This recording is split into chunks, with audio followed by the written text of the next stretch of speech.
Welcome to आपका German school. Dear students, आज का हमारा लेसन बहुत ही इम्पोर्टेंट है क्योंकि आज के लेसन के बारे में मुझे बहुत से स्टूडेंट्स ने लिखा है और उन्होंने कहा है कि आप अक्यूजेटिव के ऊपर हमें लेसन बना कर दें और हमें समझाएं कि अक्यूजेटिव जर्मन में हम किस तरीके से इस्तेमाल करते हैं, कब कब और किस किस रिक्वायरमेंट में हम अक्यूजेटिव केस को यूज़ करते हैं। इससे पहले मैंने नॉमिनेटिव के ऊपर ऑलरेडी लेसन बनाया हुआ है। जिन स्टूडेंट्स ने अभी तक नॉमिनेटिव नहीं सीखा वो हमारे प्लेलिस्ट में जाएं, A1 की प्लेलिस्ट में, और उसमें जो लेसन नंबर 19 है वो नॉमिनेटिव के ऊपर है। जब आप वो लेंगे तो आपको नॉमिनेटिव का केस बिल्कुल क्लियर हो जाएगा। आज हम पढ़ेंगे अक्यूजेटिव के बारे में, और फ्यूचर में मैं आपके लिए मज़ीद 2 लेसन्स बनाऊंगा जो कि डाटिव केस के ऊपर होंगे और गेनेटिव केस के ऊपर होंगे। तो चलिए बढ़ते हैं हम आज के लेसन की तरफ, अक्यूजेटिव केस इन जर्मन। और जैसा कि आप स्क्रीन पर देख रहे हैं कि अक्यूजेटिव केस हमेशा डायरेक्ट ऑब्जेक्ट के लिए इस्तेमाल होता है। डायरेक्ट ऑब्जेक्ट का मतलब ऐसी चीज़ जिसके ऊपर आप डायरेक्ट काम कर रहे हों या कोई ना कोई वर्ब आप यूज़ कर रहे हों। और जिस तरह कि हम जानते हैं कि जर्मन ज़ुबान में 4 केसेस होते हैं: नॉमिनेटिव, अक्यूजेटिव, दाटिव और गेनेटिव। जो नॉमिनेटिव है सबसे लेफ्ट में, वो है सब्जेक्ट के बारे में, यानी कि जो किसी एक्शन को कर रहा होगा, या उसको फाइल कहते हैं हम उर्दू में, उसको कहते हैं हम नॉमिनेटिव। और जिस तरह से मैंने बताया, अगर आपको ये नहीं आता तो आप लेसन नंबर 19 लें हमारी A1 की प्लेलिस्ट में, तो आपको नॉमिनेटिव के बारे में मुकम्मल जानकारी हासिल हो जाएगी। और अक्यूजेटिव हम यूज़ करते हैं डायरेक्ट ऑब्जेक्ट के लिए, जब आप किसी चीज़ के ऊपर या किसी पर्सन के ऊपर डायरेक्ट काम कर रहे हो, कोई एक्शन कर रहे हो, तो आप अक्यूजेटिव यूज़ करते हैं। और इसी तरीके से जो डाटिव है वो हम इनडायरेक्ट ऑब्जेक्ट के लिए यूज़ करते हैं, और गेनेटिव हम यूज़ करते हैं पोजेशन के लिए। तो ये मैं आपको फ्यूचर में बताऊंगा इनके बारे में। तो जो आपका अक्यूजेटिव केस है वो कब कब आप जर्मन ज़ुबान में इस्तेमाल करेंगे। यहाँ पर आप देख रहे हैं स्क्रीन पर, इस वक्त 4 बेसिकली हमने रीजंस लिखे हुए हैं अक्यूजेटिव यूज़ करने के। सबसे पहला रीज़न है डायरेक्ट ऑब्जेक्ट। जब भी आप किसी डायरेक्ट ऑब्जेक्ट के ऊपर एक्शन कर रहे हैं तो आप हमेशा अक्यूजेटिव इस्तेमाल करेंगे। जैसे कि मैं कहता हूँ कि इश habe den Tisch reserviert, I have reserved that table या दिस टेबल, मैंने इस टेबल को रिजर्व किया है। तो यहाँ पर इश जो है वो है सब्जेक्ट यानी कि नॉमिनेटिव, और जो तिश है वो है अक्यूजेटिव, क्योंकि उसके ऊपर मैंने एक एक्शन किया है, और जो मेरा एक्शन है वो है रिजर्व, यानी कि मैंने टेबल को रिजर्व किया है। इस वजह से टेबल मेरा डायरेक्ट ऑब्जेक्ट हो जाएगा, और वो देर तिश से कन्वर्ट हो जाएगा देन में। सो इश habe den Tisch reserviert, मैंने ये टेबल रिजर्व की है या मैंने वो टेबल रिजर्व की है। तो सबसे पहले आप अक्यूजेटिव यूज करते हैं जब भी आप डायरेक्ट ऑब्जेक्ट के बारे में बात कर रहे होंगे। और फिर हम आगे बढ़ते हैं, तो जो दूसरी रीजन है अक्यूजेटिव यूज करने की वो है प्रपोजिशंस। जर्मन जुबान में कुछ प्रपोजिशंस होती हैं जिनके साथ आप हमेशा अक्यूजेटिव लगाते हैं। फॉर एग्जांपल डोश, डोश का मतलब है थ्रू अंग्रेजी में। फ्यो, फ्यो का मतलब है फॉर। गेगन, गेगन का मतलब है अगेंस्ट। ओने, ओने का मतलब है विदाउट। और मतलब अराउंड आप कह सकते हैं, और बिस का मतलब है टिल। इन जो ये जो 6 प्रपोजिशंस हैं, इनके बाद आप हमेशा जर्मन जुबान में अक्यूजेटिव लगाएंगे। हमेशा आप अक्यूजेटिव लगाएंगे जब भी आप इन प्रपोजिशंस का इस्तेमाल करेंगे। और फिर जो तीसरी रीज़न है अक्यूजेटिव यूज़ करने की वो है टाइम, यानी कि जब आप किसी स्पेसिफिक टाइम के बारे में बात कर रहे होंगे तो आप अक्यूजेटिव यूज़ करेंगे। या टाइम की ड्यूरेशन, किसी दौरानिया के बारे में बात करेंगे, यानी कि पूरा दिन या पूरा महीना या पूरा साल, उस वक्त भी आप जर्मन ज़ुबान में अक्यूजेटिव इस्तेमाल करेंगे। और जो तीसरी वजह है टाइम के हवाले से वो है रेपिटेशन, यानी कि ऐसा काम जो आप फॉर एग्जांपल रोज़ करते हैं, या रूटीन में करते हैं, या माहाना करते हैं, या साल में करते हैं, या ऐसा अमल जो कि रिपीट होता रहता है, ऐसा एक्शन जो कि आपकी रूटीन में है, उसके हवाला से भी आप हमेशा अक्यूजेटिव यूज़ करेंगे। जैसे मैं कहता हूँ jeden Tag lernen wir Spanisch, कि हम हर रोज़ स्पेनिश पढ़ते हैं। अब यहाँ पर मैं बेसिकली रेपिटेशन की बात कर रहा हूँ, या मैं एक रूटीन की बात कर रहा हूँ, इसको आप फ्रीक्वेंसी भी कहते हैं। तो जब भी मैं एक रूटीन की या रेपिटेशन की बात करूँगा तो अक्यूजेटिव का इस्तेमाल करूँगा। और यहाँ पर आप देखें कि ग्रीन में जो ये दिन ठाग है, बेसिकली ठाग का मतलब है दिन, और उसका आर्टिकल होता है देर। और जब मैं कहूँगा हर रोज़ या हर दिन, तो ये हो जाएगा ये दिन ठाग, ये दिन ठाग अक्यूजेटिव। लर्नन, वियर, हम याद करते हैं या पढ़ते हैं स्पेनिश को। तो ये है आपका तीसरा रीजन जब आप एक्विजिटिव यूज करेंगे जर्मन जुबान में। और जो चौथा रीजन है आपका, वो है क्वेश्चन। जब भी आप क्वेश्चन करेंगे वास या वेन के साथ, तो इसका जो आंसर है वो आपका हमेशा एक्विजिटिव में होगा, क्योंकि वास का मतलब है क्या। तो जब आपसे कोई सवाल हो किसी चीज के बारे में, तो आप उस चीज के बारे में बताएंगे या पर्सन के बारे में बताएंगे। वेन फॉर एग्जाम्पल, वेन का मतलब है होम।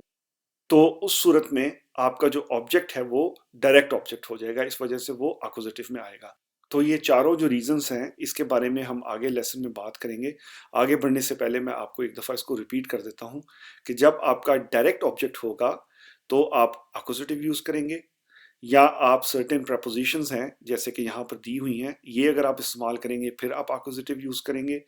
या आप वक्त के बारे में बात करें, किसी स्पेसिफिक टाइम के बारे में बात करें, ख़ास वक्त के बारे में, या दौरानिया के बारे में, या किसी रूटीन के बारे में बात कर रहे हैं, तब भी आप एक्विजिटिव यूज़ करेंगे।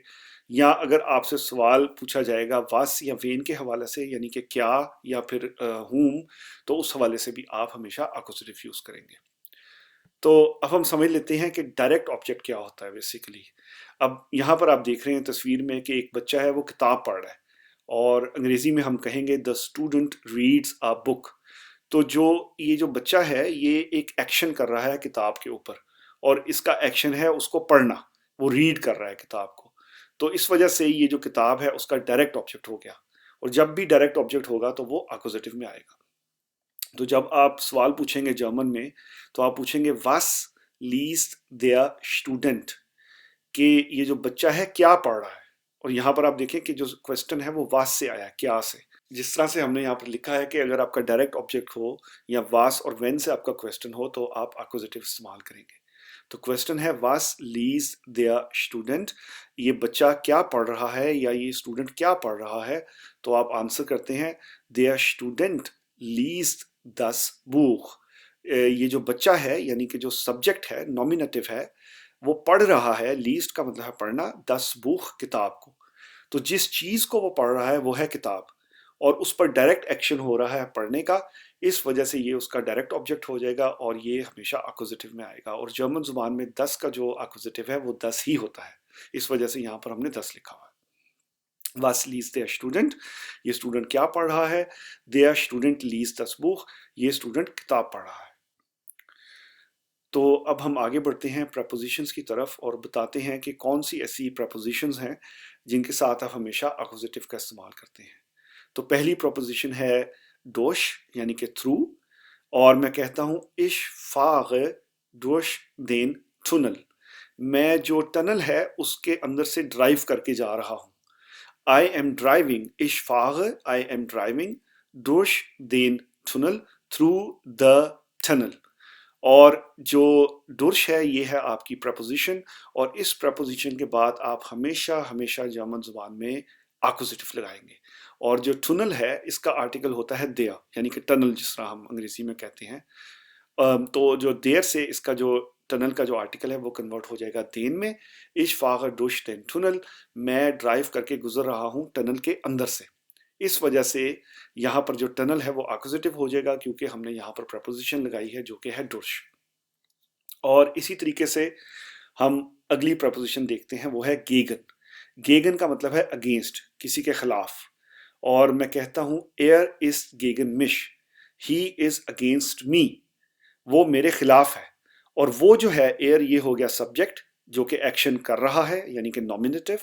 और इस गेगन, वो खिलाफ है किसके, मिश, मेरे। तो मैंने यहाँ पर जो है एक्विजिटिव प्रोनाउन यूज़ की है। जिन स्टूडेंट्स को अभी तक एक्विजिटिव प्रोनाउन के बारे में नहीं पता, तो वो हमारी जो प्लेलिस्ट है A1 की, उसमें जाएं, और वहाँ पर हमने एक डिटेल लेसन दिया हुआ है एक्विजिटिव जो प्रोनाउंस हैं उसके ऊपर, वो वहाँ से उसको सीख सकते हैं। एयर इज गेगन मिश, वो मेरे खिलाफ है, ही इज अगेंस्ट मी। और यहाँ पर जो मिश है वो है एक्विजिटिव, यानी कि डायरेक्ट ऑब्जेक्ट, मुझ पर काम हो रहा है किस चीज़ का, कि वो मेरे खिलाफ है, एक एक्शन कर रहा है मेरे ऊपर। और जो एक्शन कर रहा है ही, यानी कि एयर, वो है आपका सब्जेक्ट, यानी कि आपका नॉमिनेटिव। अगली प्रपोजिशन हम देख लेते हैं, वो है फ्योर। दस इज फ्योर मिश, ये मेरे लिए है। दस इज für mich, ये मेरे लिए है। मसलन आप किसी चीज़ के बारे में बता रहे हैं कि ये मेरे लिए है, तो फ्योर के बाद भी आप हमेशा अक्वजिटिव लगाते हैं। जैसे हमने गेगन में जो है अक्वजिटिव प्रोनाउन यूज़ किया है मिश, यहाँ पर भी आपने अक्वजिटिव प्रोनाउन ही यूज़ किया क्योंकि आपने फ्योर की प्रेपोजिशन लगा दी। और फ्योर का मतलब है फॉर अंग्रेज़ी में, और जर्मन ज़ुबान में फ्योर के बाद हमेशा हमेशा अक्वजिटिव आप लगाएंगे। दस इज़ फ्योर मिश, ये मेरे लिए है। और इसी तरीके से जो अगली प्रपोजिशन है वो है ओने, यानी कि ओने का मतलब है विदाउट या किसी चीज़ के अलावा। विदाउट, ओने without. Ich laufe ohne meinen Regenschirm। मैं चल रहा हूँ या चहलकदमी कर रहा हूँ या भाग रहा हूँ अपनी जो छतरी है उसके बगैर, अपनी अम्ब्रेला के बगैर। I am going without my umbrella. मैं अपनी छतरी के बगैर जो है भाग रहा हूँ या चल रहा हूँ या सैर कर रहा हूँ। और इश है सब्जेक्ट यानी कि नॉमिनेटिव, क्योंकि मैं एक्शन कर रहा हूँ और मेरा एक्शन क्या है, लाउफन, यानी कि चलने का या भागने का या सैर करने का मेरा एक्शन है। ओने विदाउट, बगैर। माइनन मेरी, मेरी। रेगनशर्म छतरी, मैं अपनी छतरी के बगैर वॉक कर रहा हूँ। और जो रेगनशर्म है इसका आर्टिकल होता है दिया। तो जब आप इसको देन में कन्वर्ट करेंगे, अक्वजिटिव में कन्वर्ट करेंगे, तो माइन के साथ आप एंड पर ईएन लगा देंगे, ये हो जाएगा माइनन। ओने माइनन रेगनशिम, मैं अपनी छतरी के बगैर जो है वॉक कर रहा हूँ। और ओने आपने प्रपोजिशन यूज की, इस वजह से यहाँ पर आपने अक्वजिटिव लगाया। और फिर अगली प्रपोजिशन है वो है बिस, यानी कि until या as far as। Wir warten bis nächsten Donnerstag। हम अगली जुमेरात तक इंतजार करेंगे, अगली जुमेरात तक। Wir warten bis nächsten Donnerstag। We will wait till the next Thursday। हम अगली जुमेरात तक इंतजार करेंगे। और यहाँ पर जो डोनस्टाग है उसका आर्टिकल होता है देयर। तो जब आप कन्वर्ट करेंगे देयर से देन में, तो जो आर्टिकल है नेक्स्ट के साथ उसके एंड पर ईएन लग जाएगा, यानी कि बिस नेक्स्टन डोनस्टाग, हम अगली जो जुमेरात है तब तक इंतजार करेंगे। Wir warten bis nächsten Donnerstag। We will wait till next Thursday। और यहाँ पर bis की वजह से आपने एक्विजिटिव इस्तेमाल किया है। और जो लास्ट है प्रपोजिशन जिसके साथ आप हमेशा एक्विजिटिव लगाएंगे वो है यानी कि अराउंड या एट। और जो एग्जाम्पल है हमारे पास वो है wir spazieren den See। Wir spazieren den See। हम जो सी है उसके अराउंड वॉक कर रहे हैं या हम सी पर वॉक कर रहे हैं। We are walking at the sea और we are walking around the sea। तो यहाँ पर जो सी है यानी कि जे जर्मन में उसका आर्टिकल होता है दिया। उसको जब हमने कन्वर्ट किया तो वो हो गया देन। और जब हम की प्रपोजिशन लगाएंगे जर्मन जुबान में, तो के साथ आप हमेशा हमेशा एक्कुजेटिव यूज करेंगे। Wir spazieren den See। हम सैर कर रहे हैं सी के साथ या सी के अराउंड। तो अब आप इसको मेमोराइज कर लें कि हमने टोटल 6 प्रपोजिशंस के बारे में बात की है। 6 ऐसी प्रपोजिशंस हैं जर्मन जुबान में जिसके बाद आप हमेशा जो है एक्कुजेटिव लगाएंगे। पहली प्रपोजिशन है durch यानी कि थ्रू। दूसरी है gegen यानी कि अगेंस्ट। तीसरी प्रपोजिशन है für यानी कि फॉर। चौथी प्रपोजिशन है ohne यानी कि विदाउट। पांचवी है bis यानी कि until या as far as। और जो लास्ट है 6 नंबर की प्रपोजिशन वो है यानी कि अराउंड या एट। तो अब हम बढ़ते हैं अगले रीजन की तरफ कि अगला रीजन हमारे पास क्या है कि हम जर्मन जुबान में एक्कुजेटिव का इस्तेमाल करें। तो अगला रीजन है हमारे पास टाइम का, ड्यूरेशन का या रेपुटेशन का। और जो टाइम है, जब भी टाइम आपका स्पेसिफिक टाइम होगा, स्पेसिफिक टाइम का मतलब है एक खास वक्त, यानी कि आप उसको स्पेसिफाई करके बता दें कि इस वक्त मैं ये काम करूंगा, उसको कहते हैं स्पेसिफिक टाइम। तो जब भी आप एक ख़ास वक्त के बारे में उसको आइडेंटिफाई करेंगे जर्मन ज़ुबान में, उसके बारे में बताएंगे, तो आप हमेशा एक्कुजेटिव यूज़ करेंगे। Wir spielen diesen Sonntag।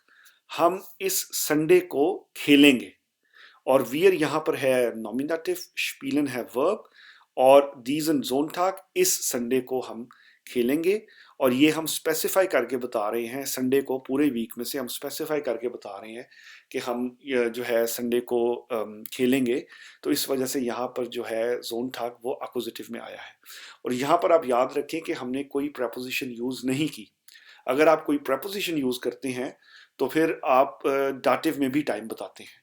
तो ये विदाउट जो है प्रपोजिशन आप बात कर रहे हैं। जब भी आप प्रपोजिशन का इस्तेमाल नहीं करेंगे और स्पेसिफिक टाइम के बारे में बात करेंगे तब आप अक्वजिटिव लगाएंगे। स्पेसिफिक टाइम, एक खास वक्त, प्रपोजिशन के बगैर, तो आप हमेशा अक्वजिटिव का इस्तेमाल करेंगे। Wir spielen diesen Sonntag, हम इस संडे को खेलेंगे। और अगली एग्जांपल हम देख लेते हैं स्पेसिफिक टाइम के हवाले से, वो है Die Vorlesung ist nächsten Sonntag। जो लेसन है या लेक्चर है वो अगले संडे को है। और यहाँ पर भी आप देखें कि हमने जो टाइम है उसको स्पेसिफाई किया। हमने कहा कि संडे को लेसन होगा। इस स्पेसिफिक टाइम की वजह से हमने जो नेक्स्ट है उसके साथ हमने एंड पर ईएन लगा दिया, क्योंकि जो जोनटाक है उसका आर्टिकल होता है देयर, और देयर से जब आप कन्वर्ट करेंगे अक्वजिटिव में तो ये हो जाएगा देन। दी Vorlesung ist nächsten Sonntag, जो लेसन है वो अगले संडे को है। तो इसको एक दफ़ा दोबारा से समझ लें। जब भी आप जर्मन ज़ुबान में स्पेसिफिक टाइम, एक ख़ास वक्त की बात कर रहे होंगे और उस वक्त से पहले आप कोई प्रपोजिशन यूज़ नहीं करेंगे, तब आप हमेशा उस वक्त को, स्पेसिफिक टाइम को अक्वजिटिव में इस्तेमाल करेंगे। जैसे यहाँ पर देयर ज़ोनटाग से दीज़न ज़ोनटाग हो गया और यहाँ पर देयर ज़ोनटाग से नेक्स्टन ज़ोनटाग हो गया। अब हम पढ़ते हैं आगे, और जो अगली जो रीज़न है अक्वजिटिव यूज़ करने की वो है ड्यूरेशन। और ड्यूरेशन को हम उर्दू में या हिंदी में कहते हैं दौरानिया, यानी कि किसी चीज़ का कितना दौरानिया है, कब से कब तक आपने कोई काम करना है। तो जब भी आप इस ड्यूरेशन के बारे में बात करेंगे तो आप हमेशा अक्वजिटिव का इस्तेमाल करेंगे जर्मन ज़ुबान में। एग्जाम्पल हम देख लेते हैं। दी Weltmeisterschaft dauert einen Monat। Die Weltmeisterschaft dauert einen Monat। जो वर्ल्ड कप है, दावत उसका दौरानिया है, आइनन मोनाट एक महीना। और जो देयर मोनाट है, देयर से जब आप इसको अक्वजिटिव में कन्वर्ट करेंगे तो ये हो जाएगा देन, और उसका जो ईएन है वो आप आइन के एंड पर लगा देंगे, इनडेफिनिट आर्टिकल के एंड पर आप लगा देंगे तो ये हो जाएगा आइनन, यानी कि एक महीना। दी Weltmeisterschaft, द वर्ल्ड कप, दावत उसकी जो दौरानिया है, आइनन मोनाट, वो एक महीना है। तो अब हम अगली एग्जांपल देखते हैं ड्यूरेशन से। Es regnet den ganzen Tag। Es regnet den ganzen Tag। पूरा दिन बारिश होगी। अब ये आप देखें, बात कर रहे हैं पूरे दिन की, यानी कि एक ड्यूरेशन की बात कर रहे हैं। इस वजह से यहाँ पर आपने अक्वजिटिव इस्तेमाल कर दिया, क्योंकि देयर टाग है तो देयर से जब आप उसकी एंडिंग लेंगे तो वो हो जाएगी देन, और देन गंजन टाग यानी कि पूरा दिन। एस रेगनेट बारिश होगी या बारिश हो रही है, देन गंजन टाग पूरा दिन। तो ये हो गई दूसरी रीज़न टाइम के हवाला से जब आप अक्वजिटिव का इस्तेमाल करेंगे। पहली रीज़न थी स्पेसिफिक टाइम की, यानी कि जब आप ख़ास किसी वक्त को आइडेंटिफाई करेंगे बगैर प्रपोजिशन के तब आप यूज़ करेंगे अक्वजिटिव, या फिर आप दौरानिया की बात करेंगे, ड्यूरेशन की बात करेंगे जर्मन ज़ुबान में, तब भी आप अक्वजिटिव ही यूज़ करेंगे। और फिर जो लास्ट है टाइम के हवाला से वो है रेपिटेशन, यानी कि रूटीन या किसी चीज़ का बार बार होना, एक रूटीन के अंदर होना, इसको फ्रीक्वेंसी भी आप कहते हैं। तो उसमें भी आप हमेशा अक्वजिटिव इस्तेमाल करेंगे। मसलन मैं कहता हूँ jeden Abend spielen wir Fußball। jeden Abend spielen wir Fußball। हम हर शाम को फुटबॉल खेलते हैं। jeden Abend यानी कि आप रूटीन की बात कर रहे हैं, आप रेपिटेशन की बात कर रहे हैं। इस वजह से जो Abend है उसका आर्टिकल होता है der। तो जब आप आबंत का जो आर्टिकल है देयर उसको देन में कन्वर्ट करेंगे तो ये हो जाएगा येडन, यानी कि येडन आबंत स्पीलन वियर फुटबॉल। हम हर शाम फुटबॉल खेलते हैं, यानी कि रेपिटेशन किसी चीज़ की, तब भी आप हमेशा अक्वजिटिव इस्तेमाल करेंगे। अगली एग्जांपल हम देखते हैं रेपिटेशन से। येडन मोनाट ट्रेफन वियर उन्स einmal। हम हर महीने एक दफ़ा मिलेंगे या हम हर महीने एक दफ़ा मिलते हैं। तो ये भी आप एक रूटीन की बात कर रहे हैं, एक आप रेपिटेशन की बात कर रहे हैं, इस वजह से ये हो जाएगा jeden Monat, यानी कि der Monat है, वहां से ये कन्वर्ट होके हो जाएगा jeden Monat। jeden Monat treffen wir, मिलते हैं हम, uns einmal, यानी कि हम महीने में एक दफ़ा इकट्ठे होते हैं, एक दफ़ा मिलते हैं। इस वजह से आप यहाँ पर हमेशा जो है एक्कुजेटिव का इस्तेमाल करेंगे। तो एक दफ़ा हम इसको दोबारा से रिपीट कर लेते हैं। रेपिटेशन में आप हमेशा एक्कुजेटिव का इस्तेमाल करेंगे। ऐसा अमर जो कि बार बार रिपीट हो रहा है या आपकी रूटीन में है, उसके बारे में आप बताना चाह रहे हैं, तो आप हमेशा एक्कुजेटिव का इस्तेमाल करेंगे। जैसे यहाँ पर jeden Abend और jeden Monat है। तो टाइम के हवाले से हमने देखा कि तीन रीजंस होती हैं जहाँ पर आप एक्कुजेटिव इस्तेमाल करते हैं। एक होता है स्पेसिफिक टाइम, एक होती है ड्यूरेशन और एक होती है रेपिटेशन। स्पेसिफिक टाइम में आप एक्कुजेटिव इस्तेमाल करते हैं बगैर जब आप प्रपोजिशन लगाए टाइम को स्पेसिफाई करेंगे, तो आप हमेशा एक्कुजेटिव इस्तेमाल करेंगे, जैसे diesen Sonntag या nächsten Sonntag। और ड्यूरेशन हो, किसी दौरानिया के बारे में आप बात कर रहे हो अपने फ़िक्रा में, तो आप कहेंगे हमेशा एक्कुजेटिव में, जैसे einen Monat या den ganzen Tag। और इसी तरीके से जब रेपिटेशन होगी, एक रूटीन की कोई आपकी एक्टिविटी होगी जिसके बारे में आप बता रहे होंगे, तब भी आप एक्कुजेटिव का इस्तेमाल करेंगे, जैसे jeden Abend या jeden Monat। तो अब हम बढ़ते हैं अगली रीज़न की तरफ कि जर्मन ज़ुबान में हम कब एक्कुजेटिव इस्तेमाल करते हैं, उसकी क्या वजह है कि हम एक्कुजेटिव इस्तेमाल करेंगे जर्मन ज़ुबान में। और अगली रीज़न है क्वेश्चन।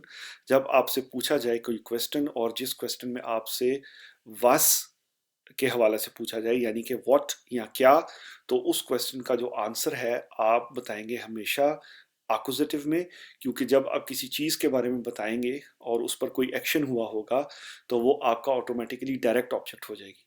तो जब भी आपकी कोई चीज़ डायरेक्ट ऑब्जेक्ट होगी, तो आप हमेशा उसको एक्कुजेटिव में बताएंगे।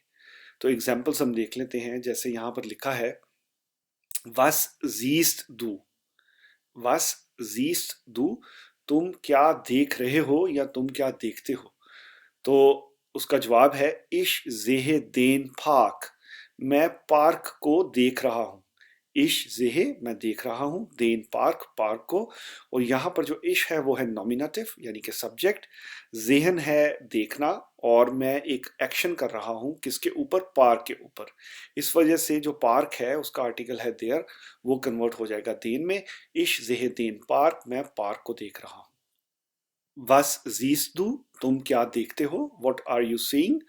ich sehe den Park, मैं पार्क को देख रहा हूँ, और पार्क मेरा है डायरेक्ट ऑब्जेक्ट, यानी कि एक्कुजेटिव। और इसी तरीके से दूसरी एग्जांपल है was kaufst du, तुम क्या खरीदते हो या तुम क्या खरीद रहे हो। was kaufst du, तुम क्या खरीद रहे हो। ich kaufe den Tisch, ich kaufe den Tisch, मैं टेबल को खरीद रहा हूँ। der Tisch से ये हो जाएगा den, ich kaufe den Tisch, मैं टेबल को खरीद रहा हूँ। और यहाँ पर जो आपकी टेबल है वो आपका डायरेक्ट ऑब्जेक्ट है, क्योंकि आप टेबल पर एक्शन कर रहे हैं किस चीज़ का, बाइंग का, परचेज कर रहे हैं, उसको खरीद रहे हैं, यानी कि कॉफन कर रहे हैं। इस वजह से वो आपका डायरेक्ट ऑब्जेक्ट हो गया, वो एक्कुजेटिव में आ गया। और इश है सब्जेक्ट, यानी कि नॉमिनेटिव, इश kaufe den Tisch, मैं टेबल को खरीद रहा हूँ। Was schreibst du, तुम क्या लिख रहे हो। ich schreibe den Brief, मैं खत लिख रहा हूँ। और जिस चीज़ को मैं लिख रहा हूँ वो हो जाएगी एक्कुजेटिव में, यानी कि देयर ब्रीफ है, यानी कि लेटर, तो उसका जो एक्कुजेटिव है वो हो जाएगा den, ich schreibe den Brief, मैं खत लिख रहा हूँ। और इसी तरीके से लास्ट एग्जांपल है was isst du, तुम क्या खा रहे हो। ich esse den Salat, मैं सलाद को खा रहा हूँ। और यहाँ पर जो सलाद है वो है मेरा डायरेक्ट ऑब्जेक्ट, क्योंकि मैं उस पर एक्शन कर रहा हूँ खाने का, मैं उसको खा रहा हूँ। इस वजह से देर सलाद से ये कन्वर्ट होके हो जाएगा den Salat, ich esse den Salat। और ich है सब्जेक्ट, essen है वर्ब, और जो ऑब्जेक्ट है यानी कि डायरेक्ट ऑब्जेक्ट वो है den Salat, यानी कि मैं सलाद को खा रहा हूँ। ये है एक्कुजेटिव केस। तो इसकी हम छोटी सी समरी करते हैं कि जब भी आपसे जर्मन ज़ुबान में कोई सवाल पूछा जाए और उस सवाल का आगाज़ वास से हो, यानी कि व्हाट या क्या, तो आपसे किसी न किसी चीज़ के बारे में पूछा जा रहा होगा। तो जब आपका जो जवाब है वो डायरेक्ट ऑब्जेक्ट में होगा, तो आपका जो जर्मन ग्रामर के हवाले से आप हमेशा एक्कुजेटिव का इस्तेमाल करेंगे। तो जब भी आपका क्वेश्चन वास होगा, तो आपका आंसर हमेशा एक्कुजेटिव में होगा। तो अब हम बढ़ते हैं आगे अगले क्वेश्चन की कैटेगरी में कि जब आपसे क्वेश्चन हो वेन यानी कि हुम या किसी पर्सन के बारे में बात हो रही हो, तो जब आप उस पर्सन के बारे में बताएंगे तो वो पर्सन आपका डायरेक्ट ऑब्जेक्ट होगा और वो अक्यूजेटिव में होगा। तो जब भी आपसे वेन का क्वेश्चन होगा तब भी आपका आंसर हमेशा अक्यूजेटिव में होगा। वेन जीस्ट दू, तुम किसको देख रहे हो या तुम किसको देखते हो। इश जेहे माइनन फाटा, मैं अपने अब्बा को देख रहा हूँ। इश जेहे, मैं देख रहा हूँ। माइनन फाटा, अपने अब्बा को। देयर फाटा है तो देयर से जो अक्यूजेटिव है वो हो जाएगा देन, और इस वजह से जो माइन है उसके एंड पर हम लगा देंगे ई एन। इश जेहे माइनन फाटा, मैं अपने अब्बा को देख रहा हूँ। वेन जीस तू, इश जेहे माइनन फाटा, मैं अपने अब्बा को देख रहा हूँ। और यहाँ पर जो फाटर हैं वो हो जाएंगे डायरेक्ट ऑब्जेक्ट में यानी कि अक्यूजेटिव में। और इसी तरीके से अगली एग्जांपल है वेन लीव्स तू, तुम किसको प्यार करते हो। वेन लीव्स तू, तुम किसको प्यार करते हो। इश लीबे माइनन फाटा, मैं अपने अब्बा को प्यार करता हूँ। इश लीबे माइनन फाटा, मैं अपने अब्बा को प्यार करता हूँ। और चूंकि ये देया फाटा है, देर से कन्वर्ट होके वो देन में हो गया और उसकी जो एंडिंग है ई एन की वो माइन के साथ लग गई, इस वजह से ये जो है डायरेक्ट ऑब्जेक्ट अक्यूजेटिव में कन्वर्ट हो गया। इश लीबे माइनन फाटर, मैं अपने अब्बा को प्यार करता हूँ। और यहाँ पर भी आपका क्वेश्चन देखें वेन से था और उसका आंसर आपने अक्यूजेटिव में दिया है। वेन मार्क्स तू, तुम किसको पसंद करते हो। वेन मार्क्स तू, तुम किसको पसंद करते हो। इश माग माइनन बूडा, मैं अपने भाई को पसंद करता हूँ। तो आप एक्शन कर रहे हैं अपने भाई पे। किस चीज़ का एक्शन कर रहे हैं। आपका एक्शन है कि आप उसको लाइक करते हैं, इस वजह से जो आपका भाई है वो आपका डायरेक्ट ऑब्जेक्ट हो जाएगा। तो जब भी डायरेक्ट ऑब्जेक्ट होगा आप अक्यूजेटिव का इस्तेमाल करेंगे। तो वंस अगेन आपका जो क्वेश्चन है यहाँ पर वेन से स्टार्ट हो रहा था, इस वजह से जो आपने इसका आंसर है वो दिया है अक्यूजेटिव में। इश माग माइनन बूडा, मैं अपने भाई को लाइक करता हूँ या उसे पसंद करता हूँ। वेन हस तू eingeladen, तुमने किसको दावत दी है। वेन हस तू eingeladen, तुमने किसको दावत दी है। इश habe meinen Freund eingeladen, मैंने अपने दोस्त को दावत दी है। इश habe meinen Freund eingeladen, मैंने अपने दोस्त को दावत दी है। और यहाँ पर इश है सब्जेक्ट यानी कि जो नॉमिनेटिव है जो कि एक्शन कर रहा है। किस चीज़ का एक्शन है। eingeladen यानी कि दावत देने का। आप दावत दे रहे हैं किसको, अपने दोस्त को। तो जो दोस्त है उसका आर्टिकल है देयर, वो डायरेक्ट ऑब्जेक्ट हो गया, वो कन्वर्ट होके उसमें हो जाएगा देन, और उसकी जो एंडिंग है वो माइन के साथ लग जाएगी। इश habe meinen Freund eingeladen, मैंने अपने दोस्त को दावत दी है। इस वजह से ये डायरेक्ट ऑब्जेक्ट हो गया और अक्यूजेटिव में आ गया। तो हम इस स्लाइड की भी समरी कर लेते हैं। तो जब भी आपसे क्वेश्चन होगा वास में या वेन में, तो आप हमेशा अक्यूजेटिव में उसका जवाब देंगे, क्योंकि जो पर्सन है या चीज़ है वो आपकी डायरेक्ट ऑब्जेक्ट हो जाएगा। तो जब भी वो डायरेक्ट ऑब्जेक्ट हो जाए तो आप जर्मन जुबान में अक्यूजेटिव इस्तेमाल करते हैं। अब हम आगे बढ़ते हैं। अभी हम टेबल देखेंगे इसका जर्मन ज़ुबान में आर्टिकल्स का, जिसमें अक्यूजेटिव के आर्टिकल्स होंगे। तो उस टेबल में आप देखेंगे कि बिल्कुल कोई भी चेंज नहीं होगी, सेम रहेगा वो नॉमिनेटिव वाला टेबल। सिर्फ आपके जो मैस्कुलिन नाउन्स हैं अक्यूजेटिव में, अक्यूजेटिव केस में सिर्फ जो आपके जो मैस्कुलिन नाउन्स हैं सिर्फ उनमें चेंज आएगा। अदरवाइज फेमिनिन में, दी में, दस में और प्लूरल वाले दी में भी कोई चेंज नहीं आएगा। तो ये चीज़ आप नोट कर लें कि अक्यूजेटिव में सिर्फ जो आपका आर्टिकल है, जो मैस्कुलिन आर्टिकल है वो चेंज होता है, बाकी सारे आर्टिकल्स सेम रहते हैं। तो अब हम टेबल की तरफ बढ़ते हैं और टेबल एक दफ़ा देख लेते हैं। इस चीज़ को आपने याद रखना है। तो देखें इस टेबल में सबसे पहले है जेंडर यानी कि मैस्कुलिन, फेमिनिन, न्यूटर और प्लूरल, और फिर है नॉमिनेटिव देयर, दी, दस, दी, और फिर आगे अक्यूजेटिव जो है आर्टिकल्स वो हैं। और यहाँ पर जो अक्यूजेटिव है देयर का वो कन्वर्ट हो गया देन में, देयर से कन्वर्ट हो गया देन में। और जो नेगेटिव आर्टिकल है अक्यूजेटिव का वो खाइन से हो गया खाइनन, उसके एंड पर ईएन लग गया। और इसी तरीके से जो इनडेफिनेट आर्टिकल है उसके एंड पर भी आपने ईएन लगा दिया, वो हो गया आइनन। सो बेसिकली आप देख रहे हैं कि मैस्कुलिन केस में 3 दफ़ा आप यहाँ पर वर्ड्स देख रहे हैं जो कि ग्रीन कलर में है, बाकी सारे के सारे वाइट कलर्स में हैं। सो दैट मीन्स कि सिर्फ और सिर्फ जो मैस्कुलिन केस है अक्यूजेटिव में उसमें आर्टिकल अपनी शेप चेंज करता है, बाकी सारी जो है सेम रहती है। मसलन देयर से हो जाएगा देन, या देयर से हो जाएगा खाइनन, या देयर से हो जाएगा आइनन।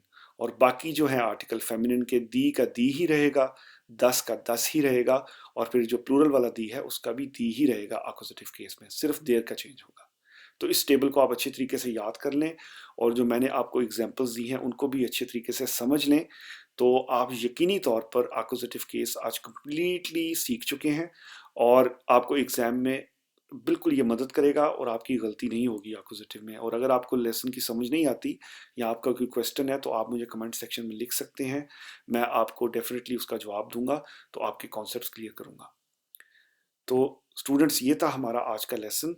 आज के लेसन में हमने अक्यूजेटिव के बारे में बात की, सीखा, और हमने सीखा कि वो किन किन रीजंस की वजह से किस किस केस में इस्तेमाल होता है, और उसके आर्टिकल्स भी हमने सीखे। मैं उम्मीद करता हूँ आपको आज का लेसन अच्छा लगा होगा। तो अगर ऐसा है, इसको ज़रूर लाइक करें, अपने दोस्तों के साथ इसको शेयर करें, हमारे चैनल को सब्सक्राइब करें, और जिन लोगों ने अभी तक नॉमिनेटिव केस नहीं सीखा वो हमारा लेसन नंबर 19 जो है हमारी प्लेलिस्ट में A1 की, उसको जाके लें, वहाँ पर वो नॉमिनेटिव सीख जाएंगे। अपना ख्याल रखें, सेहत से रहें, खुश रहें। हम मिलते हैं अगले लेसन में। Take care.